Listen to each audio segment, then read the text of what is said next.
ada nggak sih TWS yang beneran cocok untuk dipakai bermain game? Semisal PUBG Mobile di harga under 500 ribuan. Yang dimaksud cocok di sini adalah valuable dalam bermain game, bukan berarti zero retensi ya.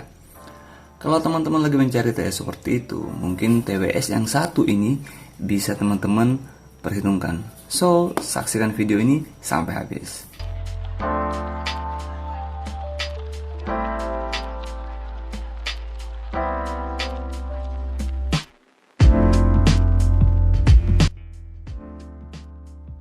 Sebelum memulai video ini, saya infokan terlebih dahulu bahwa isi dalam video ini adalah murni pengalaman saya pribadi selama sebulan menggunakan KZZ1 ini.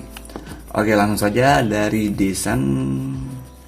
Pertama-tama dari desain case-nya ya. Case dari KZZ1 ini bentuknya agak berbeda dari case-case sebelumnya, di mana di sini berbentuk persegi 4 tapi sudutnya di sini agak curve. Feel genggamannya dengan saya agak besar ya dibandingkan yang seperti ini. Bahan yang digunakan di sini plastik dengan finishing matte ya. Matte-nya tapi ya matte-nya agak halus gitu dan terasa agak ringkih. Ini bisa digoyang-goyangkan gini. Kalau dibandingkan yang ini, kayak ini solid banget sih. Dan port yang digunakan di sini masih menggunakan port biasa. Dan untuk ngecharge, kalau kalian ngecharge misalnya di sini nggak ada notifikasi atau LED yang memberikan informasi kalau sedang ngecharge. Adanya cuma ada di dalam seperti ini. Adanya ini cuma satu. Selain itu untuk earphone-nya ini terbuat dari plastik glossy yang agak berbeda sih dibandingkan bentuk KC-KC yang sudah lewat lah. Nah sekarang pengalaman saya dalam fittingnya ya. Kalau fitting sih wah ini saya nggak ada komplain ya. Berbanding terbalik dari desainnya yang banyak komplain, untuk fittingnya saya no komplain. Mantap-mantapnya tuh ada di ada di fitting dari KZZ1 ini. Jadi fittingnya pas banget ya di telinga saya dan udah kayak langsung nempel aja gitu tanpa beban. Karena KZZ1 ini juga ringan, tipis, dipakai berlama-lama pun nggak masalah. Bahkan untuk fitting saya lebih suka KZZ1 ini dibandingkan dengan True 3 Engine SE ini dari Soundpeace. Buat teman-teman yang belum lihat, linknya ada di bawah dong. Saya rasa untuk fitting dari KZZ1 ini pribadi ini juara banget. Oke, sekarang kita ke sound quality dari KZZ1 ini. Gimana sih pengalaman saya? Nah, setelah membahas bagian luarnya, saya akan membahas dari hal terpenting dari sebuah TWS, yaitu sound quality. Saya yakin beberapa viewer yang nonton video ini pasti pernah mempunyai atau minimal pernah coba lah dari KC seri ZXN ya. ZXN ada ZN Pro dan yang lain-lain KC Z3. Seingat saya mereka tuh tajam-tajam dan mini banget bassnya gitu ya, nusuk-nusuk lah. Nah untuk dari KC Z1 ini, seri ini tuh berbanding terbalik dari seri KC yang sudah-sudah ya. Kalau yang lainnya tuh nusuk-nusuk. Nah kalau untuk KC Z1 ini bassnya nampol. Ini bassnya gede dan berbobot ya. Walaupun bassnya yang misalnya besar gitu, tapi dia nggak menutupi instrumen musik yang lainnya. Suara ya yang sekilas-sekilas tuh masih enak lah, masih terdengar lah. Nah intinya dari seri sound quality-nya KZZ1 ini enak lah ya. Buat yang bass headline ini pasti no komplain dan nggak nusuk pastinya, yakin dah. Oke, nah sekarang untuk menerima panggilan telepon atau telepon gimana sih? Nah untuk telepon ini saya nggak ada komplain ya. Tapi di sini unit yang saya punya ini pada saat menerima telepon atau saat dalam panggilan, yang sebelah kiri itu langsung mati otomatis. Jadi yang bisa mendengarkan yang sebelah kanan. Tapi so far untuk dalam proses telepon nggak ada masalah, nggak ada komplain sih. Terdengar oke-oke saja. Nah selanjutnya kita ke latensi teman-teman.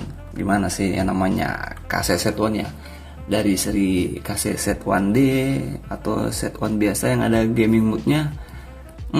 Untuk KZZ1 ini memang nggak ada sih gaming mode, tapi diganti dengan performa mode ya. Cara mengaktifnya gampang, cukup tekan 3 kali ya, 1 2 3. Nanti ada notif yang muncul di dalam situ menyebutkan performa mode.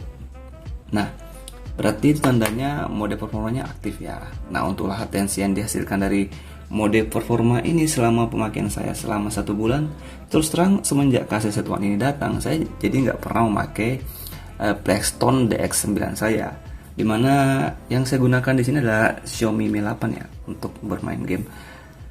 Nah, latensinya itu beneran low dan terbukti dalam pemakaian saya sehari-hari. Dalam bermain PUBG, saya bisa tahu datangnya bot dari mana tanpa kaget. Yang saya maksud di sini adalah tiba-tiba visualnya udah muncul, muncul di depan mata, tapi suaranya belum ada gitu lah. Nah itu kita kaget, loh kok ada di sini ya gitu contohnya teman-teman. Untuk konektivitasnya sudah menggunakan Bluetooth versi 5, dan untuk baterainya di sini untuk gasnya itu ada 400 mAh, dan dalam satu unit ini tertanam 30 mAh. Untuk konektivitasnya no problem ya, berjalan dengan lancar, nggak pernah putus, dan untuk gestur-gesturnya di sini juga berjalan dengan sewajarnya. Tapi ya untuk baterai yang 30 mAh ini saya rasa kurang oke sih. Kalau dalam mode performa mode itu cuma bisa paling mentok 3 jam, itu pun sudah lowbat.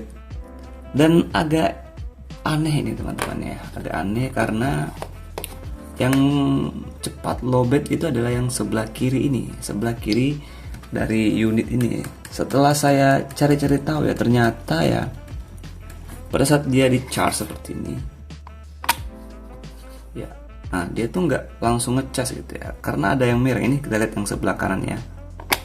Nah kalian bisa lihat ya, dia langsung ada LED indikator merah, tandanya di cas. Nah yang sebelah kiri ini belum. Jadi caranya adalah kita harus ngepasin dulu ini. Nah ini harus dipasin baru bisa ngecas ya. Ini entah unit saya yang seperti ini atau gimana, atau mungkin magnetnya yang kurang keras ya. Kalau sudah nyala dua-duanya itu tandanya sudah ngecas. Jadi buat teman-teman yang nanti pengen beli ini harus diperhatikan ya. Ya untuk unitnya ini, unit saya ini mungkin gagal atau gimana ya. Yang sebelah kiri ini ya kayak gini. Nah sekarang kita ke kesimpulan selama saya menggunakan ini. Ya kalau teman-teman lagi mencari TWS yang valuable untuk bermain game dan suara bassnya mantap ya, dan gak masalah dengan ketahanan baterai dan colokannya yang masih USB biasa, kalau untuk KCZ One ini worth it. Oke, jadi sekian dulu untuk review kali ini. Sebenarnya lebih ke pengalaman saya menggunakan KCZ One ini, bukan full review. Jadi buat teman-teman yang suka seperti konten seperti ini, silahkan like video ini. Kalau nggak suka silahkan dislike, dan jangan lupa subscribe channel ini agar saya lebih semangat tentunya membuat konten seperti ini. Oke, sampai ketemu di video selanjutnya dan tetap produktif. Like-nya dong.